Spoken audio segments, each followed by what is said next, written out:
Zabaidi, let me tell you a story about why it is that even though I live on the coast of Maine, I have a bomb clearance team working on the Lao-Vietnam border all the way on the other side of the world.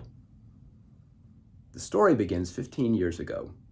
I am living and working in Bath, Maine, which is a great town. It's a friendly place. Come and visit us here.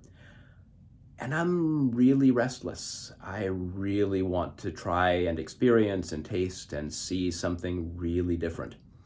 My aunt and uncle say, "Oh, we just took a Mekong River cruise through Laos. You should go to Laos. We think you would love it." That is good enough for me. 30 hours of airplane flights later, I get off the plane in Luang Prabang, Laos, which is as far away in every sense as I could ever imagine being. And I fell in love with the place, with the country, with the city. I fell in love with the sights of the jagged mountains against blue skies, the green rice paddies, the muddy Mekong flowing slowly past places where I could sit and drink a beer lao. Oh my gosh, it was wonderful.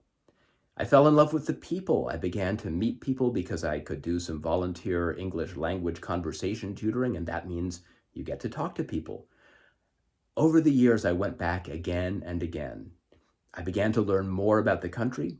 I began to learn some of the language. Tani, Koiwao, Pasalao, Tewa Bokeng Lai. That's so much fun to be able to do. And I also began to learn some of the shadows.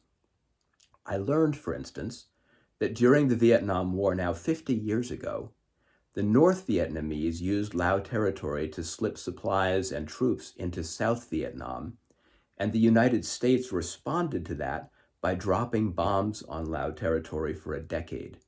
We dropped 270 million bombs on Laos over the course of 10 years. And about 30% of those didn't go off. They're still live, they're not duds, but they just didn't arm as they fell. And so they're lying there in schoolyards, in farms, in villages. They've worked their way into the soil a little bit so that they can't be seen easily. But if anything disturbs them, a child picking them up to play with, a plow hitting them when the farmer tills his land, somebody who's seeking to expand a house or build a road, they cause instant, devastating injury or death, still to this day, regularly. That wasn't okay with me. I learned that although our government and other governments are helping to clean up these bombs, the work could go a lot faster so that villages didn't have to wait still 10 or 20 or 30 more years to be safe. That's what Restoration Lao does. We support a team of young women on the Lao-Vietnam border who work day by day, field by field, village by village, cleaning up bombs and setting people free. Come, take a look at what we do. Visit us at restorationlao.org, or follow this Instagram page, or send me an email at restorationlaos@gmail.com. However you reach out, I would love to hear from you. I'd love for you to be part of this work. Maybe one day you can even come and experience the beauty and the generosity of spirit that is Laos. Thank you.